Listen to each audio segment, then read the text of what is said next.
السلام علیکم ورحمۃ اللہ۔ ایک راوی بیان کرتے ہیں کہ ایک دفعہ نبی علیہ السلام کو ایک عورت نے دعوت دی کھانے کی، تو جب نبی علیہ السلام ادھر گئے کھانے کے لیے تو لوگوں نے کھانا کھانا شروع کیا اور نبی علیہ السلام نے بھی ایک نوالا لیا، اور لیکن بیان کرتے ہیں کہ نبی علیہ السلام نے وہ لقمہ اپنے منہ میں ہی نبی علیہ السلام اس کو چبا رہے تھے، اور لیکن منہ میں گھمائے جا رہے تھے لیکن اس کو نگل نہیں رہے تھے۔ تو پھر نبی علیہ السلام نے فرمایا کہ میں محسوس کرتا ہوں کہ یہ گوشت ایسی بکری کا ہے کہ جو اس کے مالک کی اجازت کے بغیر لی گئی ہے، کہ اس کو اس کے مالک کی اجازت کے بغیر لیا گیا ہے۔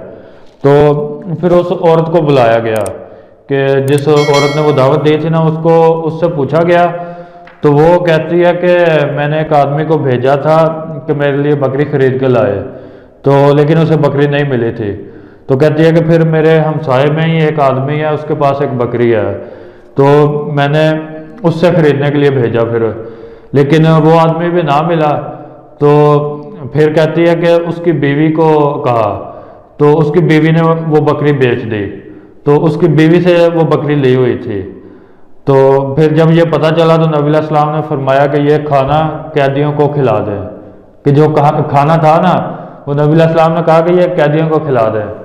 یعنی کہ اس واقعہ سے ہمیں پتہ چلتا ہے کہ جب مالک خود نہیں دیتا اپنی چیز، چاہے اس کی بیوی بھی دے، تو وہ چیز جائز نہیں ہے، وہ اس کی فروخت جو ہے، اس کی خرید و فروخت وہ جائز نہیں ہے، وہ اصل مالک نہیں ہے۔